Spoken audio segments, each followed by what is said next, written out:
Hey, this is the third fandom interview. This one's still a furry, so I really don't care what you're all gonna think, okay? But yeah, this is the third one. The audio did crap out in another bit, but luckily I got a revised bit of it thanks to Ragehound, the person I'm interviewing. Listen, please subscribe to her. Okay, I absolutely am being honest right now. Please subscribe to her. She is amazing at the content she does, and she's very nice. Me and her were talking for like an hour after the interview. Yeah, but please just subscribe to her and me if you're feeling like it. But yeah, anyway, I hope you enjoy the video and like and subscribe if you feel like it. I really don't care. Okay? Anyway, good. This is working. Okay. How did you find the fandom? So initially I found the fandom through kind of the art that I was interested in. So I have like two distinct times that I joined the fandom. I Hmm. joined the offline fandom back in high school. I wasn't aware there was an online component. Back then we didn't have Twitter, Facebook, any of that. So I had DeviantArt and I knew that I liked characters that had animal characteristics, but at that time I didn't know there was a word for it.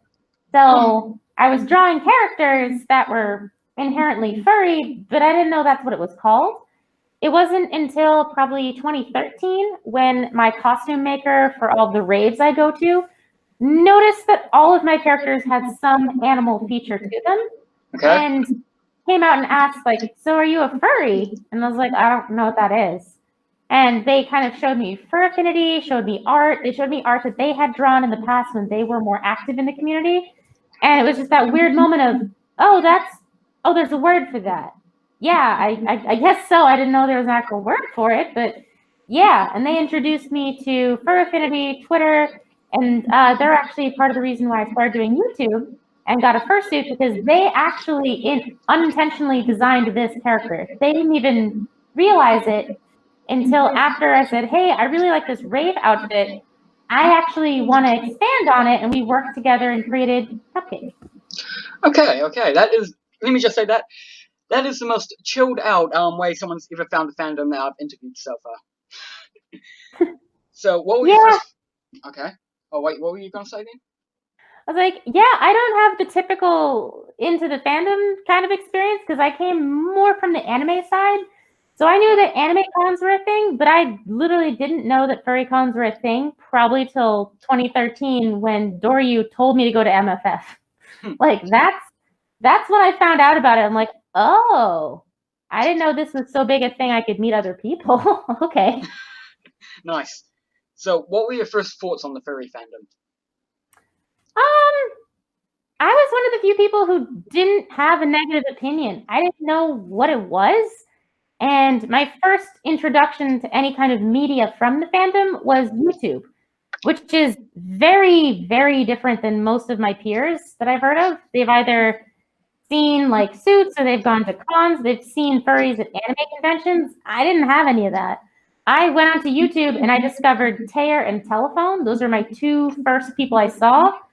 And the first people in person I saw were Doryu and Digiru. And like the first thing I ever did with them is I showed them how to glove or do like light shows with your fingers. So when I was introduced to them, they didn't even know I was a furry. It wasn't until day 2 of EDC Las Vegas when I went out in my other suit, which is somewhere over there and needs repairing. No. Um, they met me twice. The first time they met me out of suit, and the second time they met me in suit, and they didn't even know I was the same person. So that was a fun one. Okay. Oh yeah. So, Dory, that fursuit dancer, right? Hmm? Oh, so that's where so that's how he did it. Okay. How did Yeah. your yeah? How did your family or friends react to you being a furry? So my family didn't know I was furry until. So this is the bit where the audio craps out, but luckily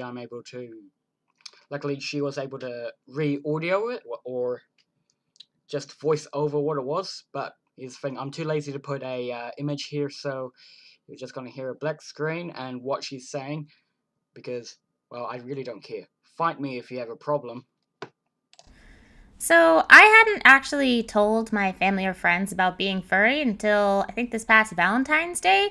So they actually didn't know. What's funny is, despite making a video about, the furry community for kids to show their parents, I hadn't actually told my parents because I work in PR and marketing, and that kind of thing can sometimes get you in trouble. Any little thing is grounds for taking your resume off the list or even, canning them if you're not sure what that means. It's a lot easier to fire someone than ask a question. So I didn't tell anybody, especially not my family.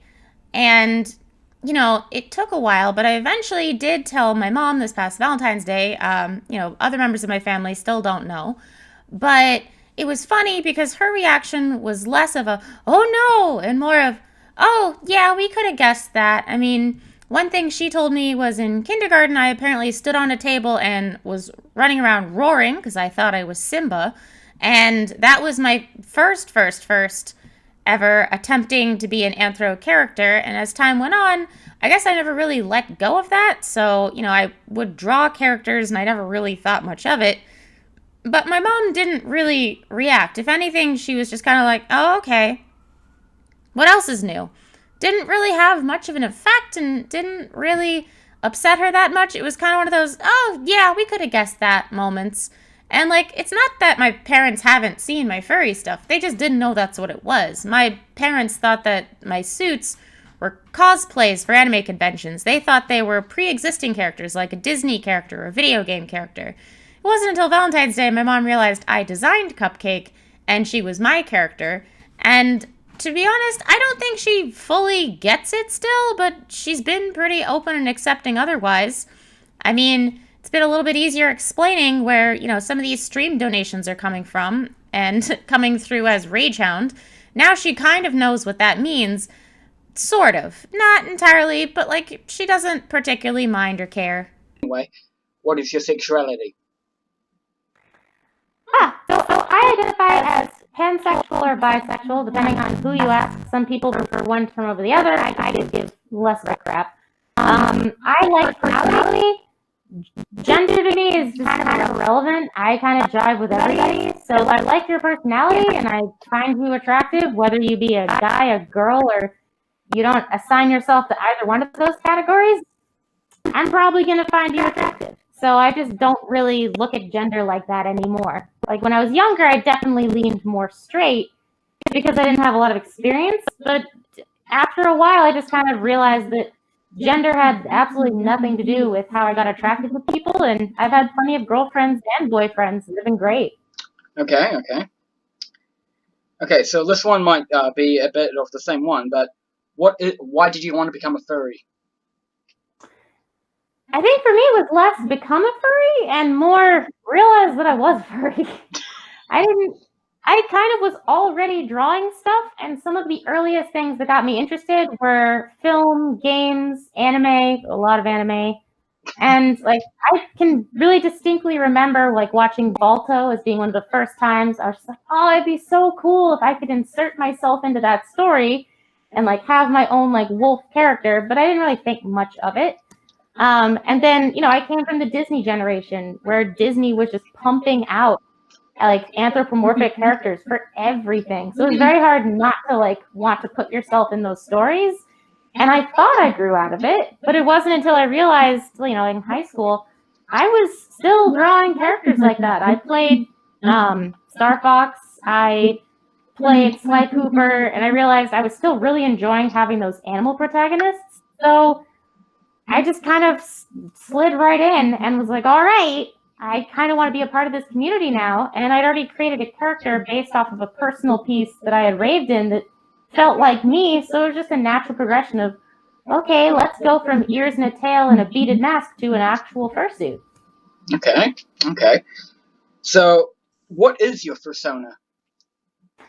So technically, as Ragehound, I have several. I've kind of taken different aspects of my personality and fragmented it across a couple of different suits. Yeah. This particular one is Cupcake, the happy, cheerful, very, very bright, because neon is bright as heck, personality. So this is Cupcake. But I also have Helly, who's a skull-faced dog, more rooted in some of the struggles I had in college or high school of feeling like insignificant, angry, depressed, I decided to just compartmentalize them into a character. And if I'm in a bad mood, I'll just go around the house suiting as that for a bit and get it out of my system.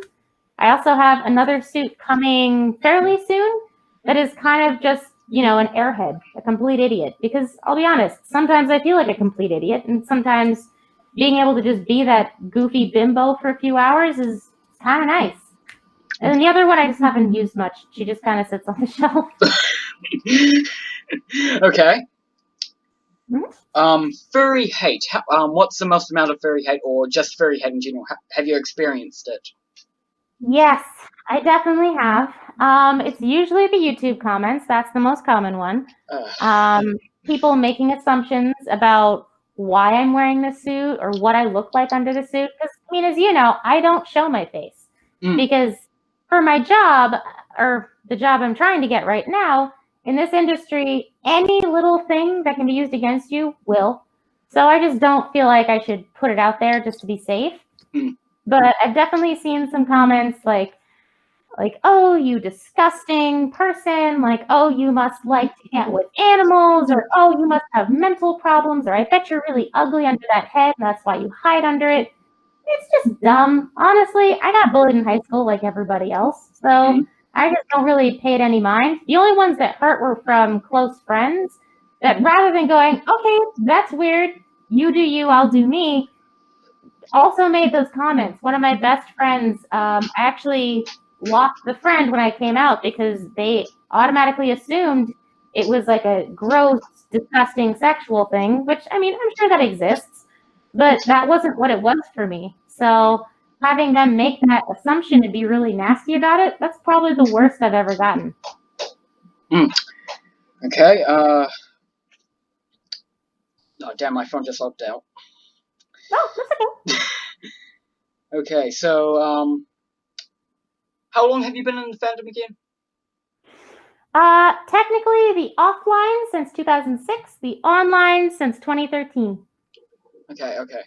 So, now it's the fandom, the interview's basically done. I'm just gonna stop recording and then we could just basically talk about random crap then.